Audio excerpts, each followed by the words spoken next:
already appropriated. We have a lot of appropriation. It's already been done. And certain other things we'll be doing that we haven't done yet. And one of the things we're considering, obviously, is a national emergency. And it is.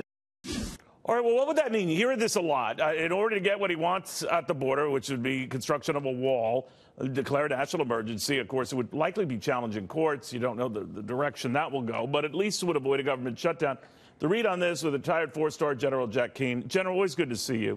Yeah, good to see you, Neil. He could declare a national emergency. Some have expressed surprise. Up to now, he has not. Then what? Well, yeah, he certainly could, and obviously it may indeed get tied up in the courts, which would probably prohibit him from doing it. You know, the Democrats and the administration just continue to talk past each other. Can I throw this out there for a second? The border is 1,994 miles in length, so it's almost 2,000 miles.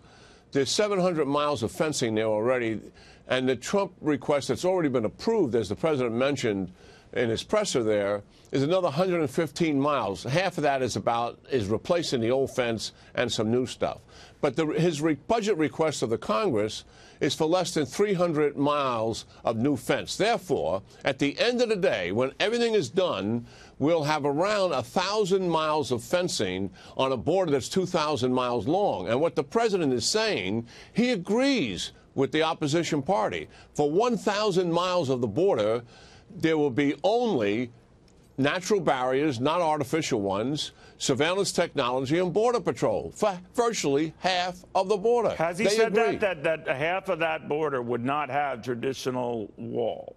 There'd be no wall at all. None. Zero. And here's another thing that's odd, because a lot of people, you know, the president forced this shutdown issue and all, but the very same Democrats bemoaning this were for it under Barack Obama when he asked for about 126, 136 miles of extra wall building. Now, that was then. I know it's different now, and I know things are developed.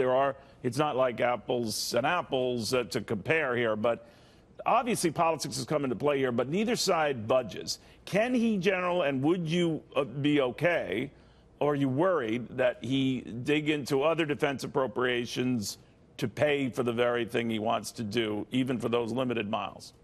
I don't have a concern with that, because the expenditure is so minimal compared to a $717 billion defense budget. No, I agree, but it would be coming presumably from someplace else.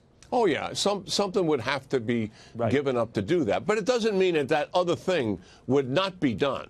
It could be taken care of and made up for in another appropriation, assuming it's something essential, and obviously it is if it's in a $717 billion budget. You know, having managed over $120 billion myself as a four-star, I mean, you can find money when you want to, really. Yeah, you know, when you're talking those kind of numbers, you're probably right. General, thank you very, very much. Always good seeing you. I apologize for our truncated time with the president speaking and all of that. No, it was good listening to him. All right. Same here, my friend.